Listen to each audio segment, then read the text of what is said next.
City Attorney Elliott announces that she wants to strengthen laws to protect reproductive rights in San Diego. This follows Alabama's state Supreme Court ruling that says frozen embryos are children and those who destroy them can be held liable for wrongful death.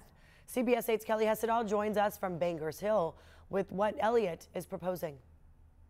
That's right, and we are just down the street from a Planned Parenthood here in Bankers Hill. Now, the city attorney's office says this is something that's been in the works since Roe v. Wade was overturned nearly 2 years ago.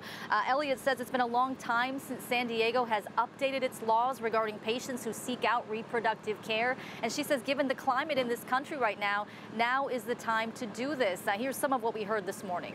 As everyone knows, reproductive rights are under attack in this country. The shocking decision by the Alabama Supreme Court this month is only the most recent example. California has chosen a different course. We have chosen to lead on this issue.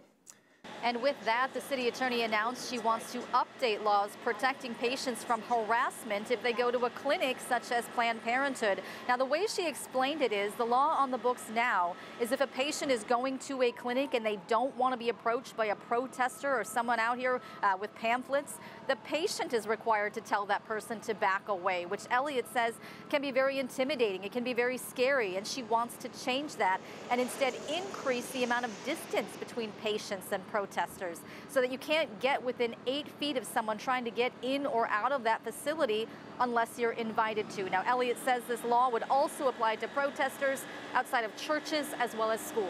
You will see that these protests get very uncomfortable on both sides, and people do not feel that they can access care. That is absolutely unacceptable. As for a timeline on this, Elliott says she plans to introduce an ordinance at a public safety committee meeting in March, which she points out is also Women's History Month. Kelly Hessedal, CBS.